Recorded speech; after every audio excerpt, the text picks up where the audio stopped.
Nädalavahetusel leidis aset Kaitseliidu Pärnumaa maleva jaokontrollvõistlus Sookoll, kus siis 9-liikmelised võistkonnad pluss üks esindaja võtsid omavahel mõõtu. Rajal oli kokku 5 võistkonda, 2 võistkonda Lätist, Semersatse vabatahtliku riigikaitseorganisatsiooni üksused 19. ja 27. pataljonist ja 2 Kaitseliidu Pärnumaa malevõistkonda ning 1 siis Pärnumaa Naiskodukaitse ja Kaitseliidu ühisvõistkond. Võistluse võitis Kikepera malevkonna võistkond. Jaokontrollõppusel tuli siis võistkondadel läbida erinevad kontrollpunkte ja lahendada sealt saadud ülesandeid. Näiteks laskmise kontrollpunktis said võistlejad ülesandeks asuda oma jaoga positsioonidele ja toimus kaitselahing, mis algas siis miinipilduja tulega ja peale miinipilduja tuld tuli siis üksusel hävitada vastane.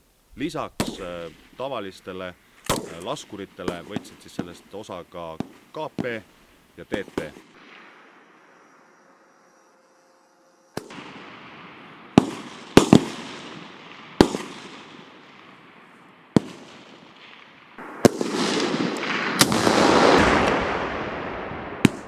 Meditsiini ülesanne oli üles ehitatud järgmiselt, et jagu liikus patrullis ja sattus varitsusse. Tekkis neil seal haavatu, keda siis jagu pidi evakueerima hakkama. Kõigepealt siis osutama esmaabi ja seejärel evakueerima. Kas sa saad seal üksinda veetud? Ta liigub ise, tal on käsi. Vaada midagi, jääd elama ju. Mis kell on? Kell! 10.51! Olema seis! Varitsuse punktis sattus võistkond motoriseeritud taktikalise rännaku ajal varitsusse, pidid masinast välja tulema, avama vastu tule ja eemalduma siis tule alt. Kes pole koll, see pole õige. Kes pole koll, see pole. Sookolli kontrollpunkt number 5 ja siin oli varitsus. Et võistlejad siis sattusid üllatusrünnaku osaliseks.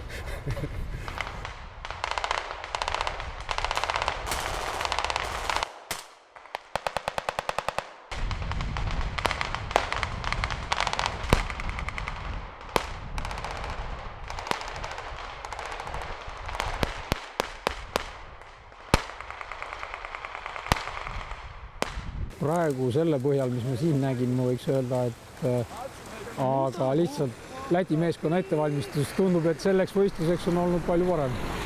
Et mõlemad Läti tiimid töötasid väga hästi just selles punktis.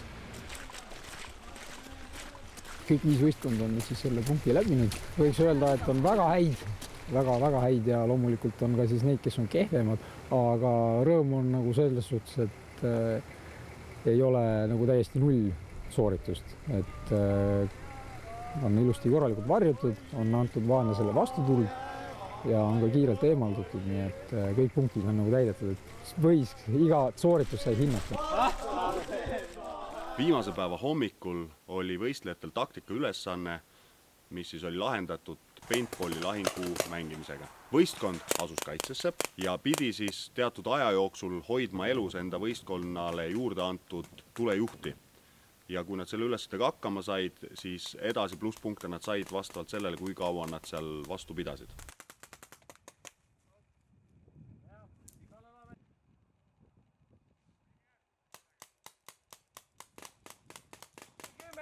Te olete täitnud oma eesmärki.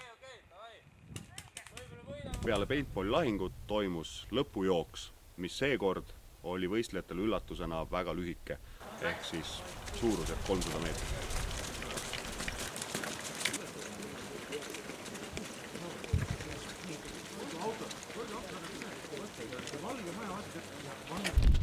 Lõpp paistab, tulge! Kui me alustasime, siis me saime nüüd joostud ilusti, aga vahepeal vastas põrks korralikult ära, kui on hästi pehme maali. Aga nüüd see lõpuosa, see mäest üles, kui autot nägime, siis mott tõusis, mõnusasti, energia tuli.